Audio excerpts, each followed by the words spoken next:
아버님이 좋아하는 팝송이 있습니다. 마이웨이라는 팝송인데 본인의 길을 늘 가시고자 하는 마음들이 아버님 시대에는 또 남자들은 그런 것들이 많이 더 있었던 것 같아요. 요즘은 이제 뭐 남자 여자가 뭐 별 차이가 없이 다 각자의 길들을 가기 위해 애쓰고 노력하는 것을 많이 볼 수 있습니다.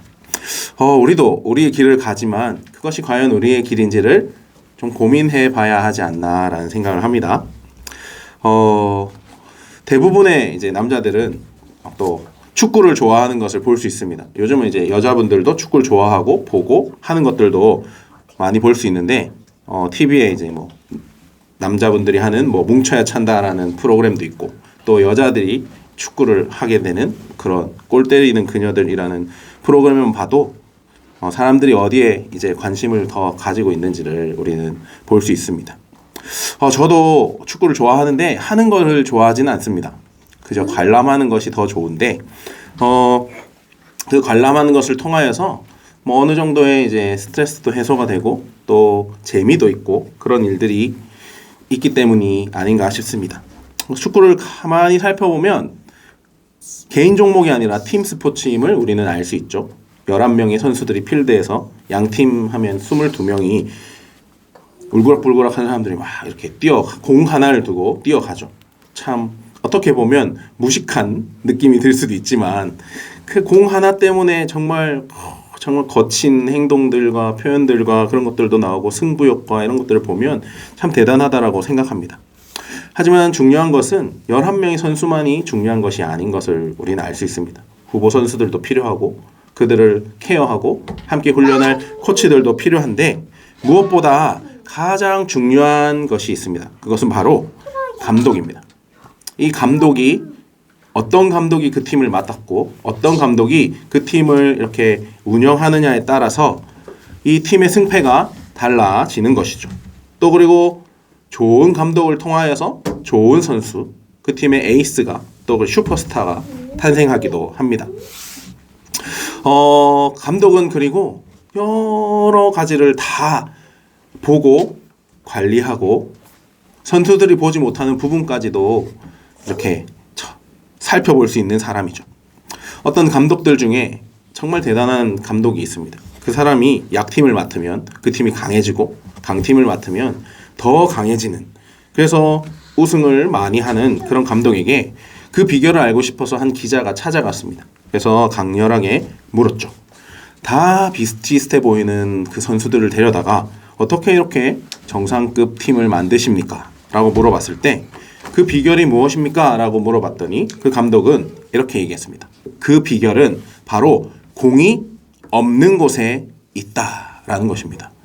여러분 생각해 보십시오. 우리가 경기를 관람하거나 중계방송을 보아도 카메라는 공이 있는 곳을 비춰주고 쫓아갑니다. 90분이라는 시간 동안 우리가 보게 되는 것, 우리가 살피는 것은 공을 가지고 있는 사람이죠. 하지만 감독은 이 90분이라는 경기 시간 동안 그라운드 구석구석과 선수 한 사람 한 사람 전부를 살피고 있다라는 사실이죠. 경기에 주목되는 사람은 아까도 말했다시피 공을 가지고 있는 사람입니다. 그 사람이 어떻게 돌파를 하고 수비를 제치고 골을 넣느냐가 중요하죠. 어떤 선수든 공을 잡게 되면 시선이 집중되게 되어 있죠. 평생에 그런 스포트라이트를 받은 적이 없을 정도로 전 세계의 모든 카메라와 기자와 관계자들과 관객들이 그 선수를 주목합니다. 하지만 이 감독인 승리의 비밀이 보이지 않는 곳에서 있다라는 것이죠. 보이지 않는 곳에 자신들의 라인을 지키고 수비의 진영을 맞추고 또 가만히 있지 않고 경기에 최선을 임하여서 함께 플레이하는 그 이름 없는 선수들에게 있다라는 것이죠.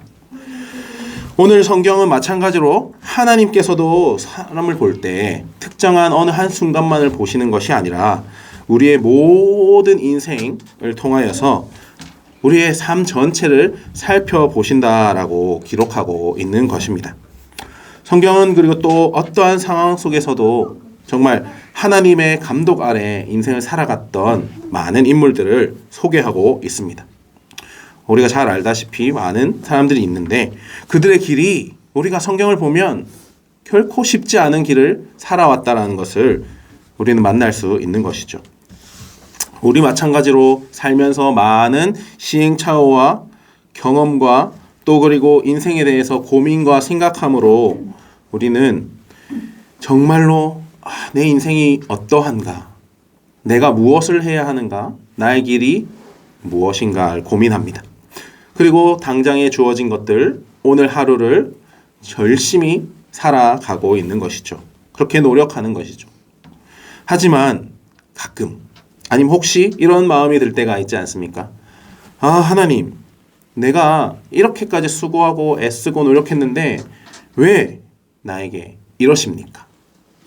내가 생각했던 길, 내가 원했던 방법들, 그런 것들이 아니고 내 마음을 힘들게 하고 답답하게 하고 어렵게 하는 순간들과 상황들이 있는 것이죠. 그럴 때는 가끔은 좌절하기도 하고 넘어지기도 쓰러지기도 하겠죠. 하지만 이런 것들이 계속되어서 이것이 내 마음에 스트레스와 병이 되어서 거기에 머물러 있게 된다면 그것이 나에게는 한순간일 수 있지만 더 나은 인생으로서 더 나은 하나님이 바라시는 그 길로 나아갈 수 없고 또 큰 발전과 상급은 우리가 기대할 수 없다라는 것을 우리는 기억해야 할 것입니다. 하나님께서는 우리의 삶 전체를 지켜보고 계시고 작은 것 하나도 정말 성실하게 수행하기를 원하시는 것이죠. 모든 것을 아시는 하나님이십니다.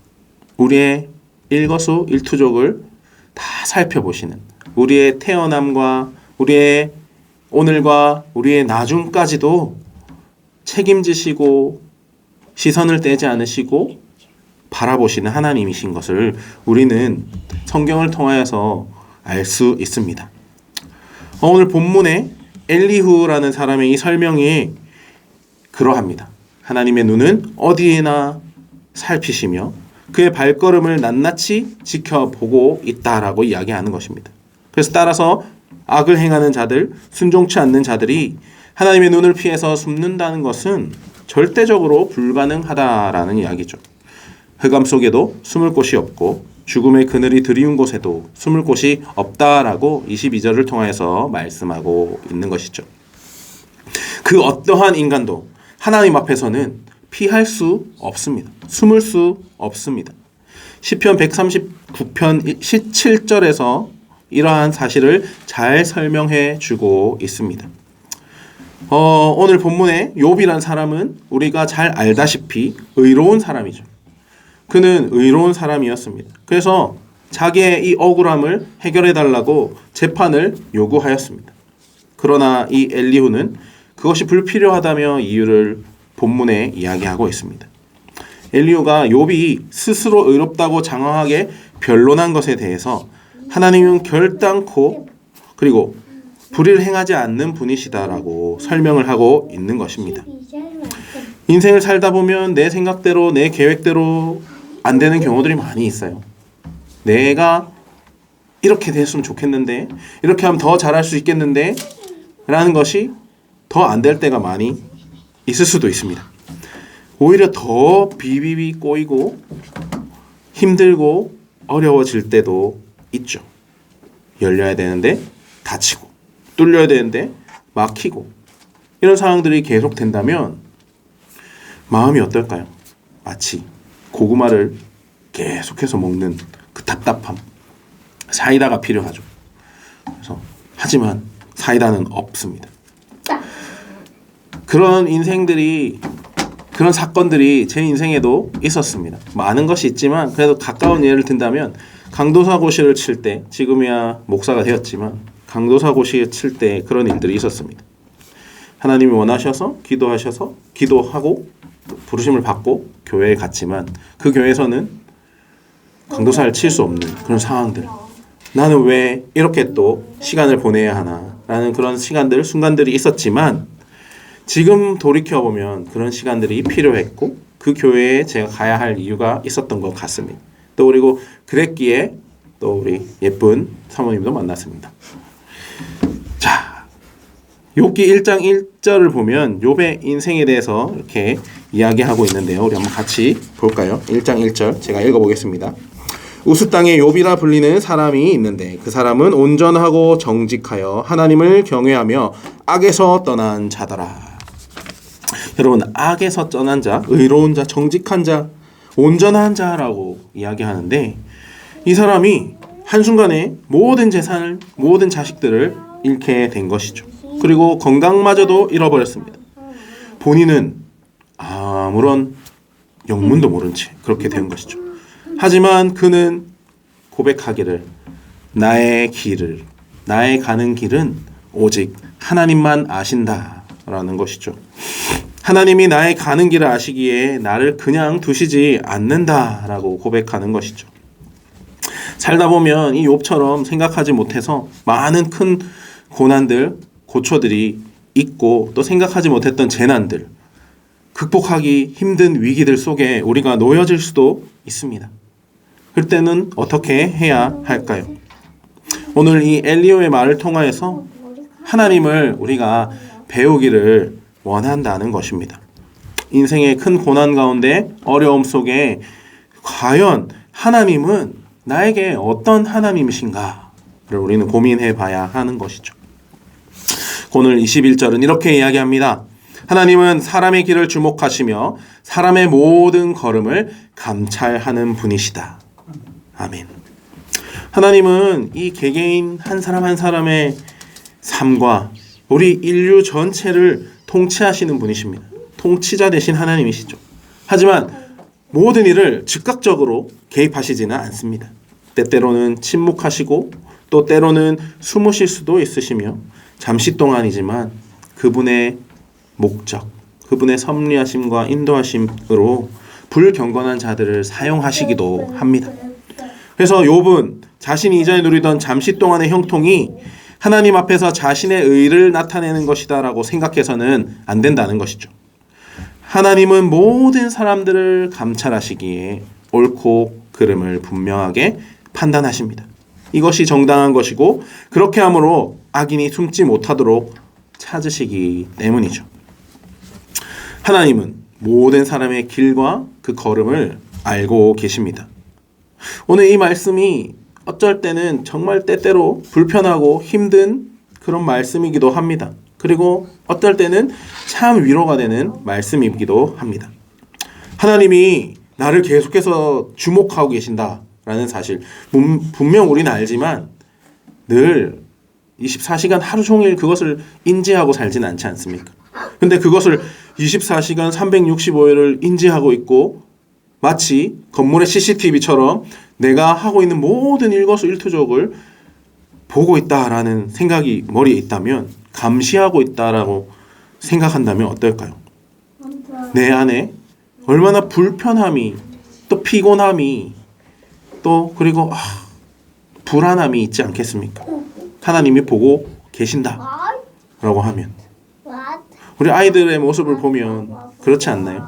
본인들이 부모님이 없을 때는 막 마음대로 하고 있다가도 부모님이 탁 쳐다보고 하면 예쁜 척 할 때, 잘할 때가 있잖아요. 그게 뭐 부모한테 잘 보이기 위해서 그런 게 아니지만, 그렇지만 부모가 보고 있을 때도 우리 아이들이 자기 마음대로 하잖아요. 왜 그럴까요? 그 부모가 보고 있다라는 사실을 알지만 그것에 불안함이나 스트레스나 피곤함을 가지고 있지 않다라는 거죠. 하지만 우리가 이 모든 것을 보시고 살피시고 공정하게 심판하시는 하나님을 믿고 우리의 인생 가운데 고난 중에도, 감사와 기쁨 중에도 겸손히 지혜를 구하며 하나님의 인도하심에 따라 은혜와 순종함으로 나아가야 하는 것입니다. 하나님은 지금도 우리의 길을 주목하고 계십니다. 믿으십니까? 우리가 잘못된 길, 사망의 길로 가려고 하면 하나님 분명히 사인을 보내 오실 것입니다. 아니야, 거기로 가면 안 돼, 막으실 것입니다. 또한 우리가 바르게 가야 할 그 길로 이끌어 주실 것입니다. 하지만 그것을 바라볼 수 있는 영적 분별력이, 그것을, 그 하나님의 사인을 바라볼 수 있는 능력이 우리에게 있어야 합니다. 그것이 바로 하나님과의 친밀함입니다. 우리 두 가정이 이렇게 모였지만 누구보다 각자의 마음을 잘 알아주는 사람은 본인밖에 없겠죠. 그 다음에는 누가 나의 마음을 잘 알아줄까요? 함께 시간을 보내왔던 부부이지 않을까 싶습니다. 살아온 시간만큼 그것들은 더해질 것입니다. 친밀함으로 저 사람이, 내 아내가, 내 남편이 어떤 생각을 하고 있고 어떤 마음을 품고 있고 또 지금 상태가 어떻구나, 몸이 안 좋구나, 국밥이 먹고 싶구나, 피자가 먹고 싶구나, 뭐 이런 마음들을 살필 수 있지 않겠습니까? 친밀하니까 가능한 것이죠. 생판 모르는 사람이 지나가는데 저 사람이 오늘 햄버거 먹고 싶구나 이런 생각이 든다면 그거는 이상한 것이죠. 우리가 진정 하나님을 정말 사랑하고 그 친밀함을 누린다면 이 하나님이 어떠한 분이신가를 우리 또한 알 수 있다라는 것이죠. 하나님이 우리를 너무 사랑하셔서 그 사랑하는 아들을 주시기까지 우리를 살펴보신다라는 것입니다. 어딜 향하여 걷고 있는지, 우리의 길이 어떠한지 그런 마음을 가지고 우리를 살펴보고 계신다라는 이야기입니다. 이런 마음을 가지지 않으실까요? 저 길로 가면 안 되는데 이리 와 하면서 우리 길을 인도해 주시지 않을까요? 하나님께서 모든 것을 다 알고 계시며 우리가 지금 어떤 길을 걷고 있는지도 이미 알고 계십니다. 그런데 우리는 내가 가고 있는 길을 잘 아는 것 같지만 실상은 그렇지도 않습니다. 무슨 길을 가는지 헤매고 모르고 그렇게 살아가는 것이 우리의 길입니다. 내가 가고 있는 길을 제대로 분간하지 못하고 걸어가죠. 아는 것처럼 생각합니다. 왜 그럴까요? 우리는 매일매일을 살아본 적이 없기 때문입니다. 내일 일은 난 몰라요. 아무것도 몰라요. 찬양이 있지 않습니까? 하지만 우리가 알고 있는 것, 우리가 기억할 수 있는 것은 그 내일조차도 하나님께서 오늘로써 주신 선물이며 우리를 놓지 않으시고 붙들고 책임져 주시는 나의 하나님, 모든 것을 아시고 내 모든 길 감찰하시고 살피시고 보호하시고 인도하시는 하나님이시기에 그것이 가능하다라는 것입니다. 시편 기자는 주께서 나의 앉고 일어섬을 아시며 나의 행위, 모든 행위를 익히 아신다라고 기록하고 있습니다. 참으로 하나님께서는 지금 오늘 우리가 이곳에 모인 것조차도 우리가 걸어갈 많은 길들마저도 다 알고 계시는 그것과 똑같이 내가 지금 무슨 일을 하는지에 대해서도 알고 계시는 것이죠. 왜냐? 그분은 우리 한 사람 한 사람에게 눈길을 거두신 적이 단 한 번도 없기 때문입니다. 우리는 그래서 하나님의 그 사랑과 친밀함을 잘 알고 더욱 알고 힘써 알아야 할 필요가 있습니다. 그것은 바로 말씀을 통해서인 것이죠. 하나님이 나의 앉고 일어섬을 아신다면 우리도 하나님을 힘써 알아야 합니다. 사람의 관계도 서로를 알아가기 위해 부단히 애를 쓰고 그것으로 친밀감이 쌓아진 것처럼 우리도 하나님과의 관계 속에서 더더욱이 하나님을 알아가야 하는 것이죠. 그것이 바로 우리가 하나님과 친밀함을 누리고 하나님을 온전히 사랑하는 것입니다. 하나님의 계획하심과 뜻과 우리를 통하여서 원하시는 모든 것을 알게 되는 것이죠. 여러분, 하나님은 나의 고통과 슬픔과 필요와 모든 생각을 아시고 또 그것을 채우실 수 있는 전능하신 하나님이십니다. 현재 나는 지금까지 이 전능하신 하나님이 이끌어 주신, 인도하여 주신 결과인 것이죠. 이 고백이 우리 인생의 매일매일의 삶의 고백이 되어야 하는 것입니다. 사람의 길이 나에게 있지 않다라는, 자기에게 있지 않다라는 이유가 여기 있는 것입니다. 하나님은 한 사람 한 사람을, 승유를, 선유를, 엄마 아빠를, 목사님을, 이모를 보시며 주목하시며 그 길을 아시는 분이에요. 하나님 모든 사람의 길을 아시는 분이기 때문이에요. 여러분, 이 모든 길을 아는 분에게 내 인생 길을 맡기면 얼마나 좋겠어요. 편하겠어요. 그렇게 맡겨야 되지 않겠어요? 우리 모두가 이 하나님의 인도하심을 받으며 살아가면 좋겠습니다. 또 그리고 이제 시작하는 이 우리 담은 교회가 언제까지나 그런 길을 가는 교회로서 세워져 갔으면 소망합니다. 하나님이 우리의 인생을 늘 감찰하시고 주목하신 것 같이 우리의 기도와 간구에도 시선을 떼시지 않고 주목하시는 분이십니다. 그리고 고통 가운데 부르짖을 때, 힘들어서 소리마저 내지 못하는 그런 신음 가운데 있을 때, 그때도 들으시는 분이십니다. 그리고 기뻐하십니다. 고통스럽고 힘든데 왜 기뻐하실까요? 우리가 하나님을 찾고 하나님과의 친밀함에 나아가기 때문이죠. 하나님은 귀가 어둡거나 듣지 못하시거나 눈을 가리우거나 손이 짧아서 구원하지 못하시는 분이 아니십니다. 전능하신 하나님, 전능이라는 그 유일하신 하나님이시라는 것을 기억하면 좋겠습니다.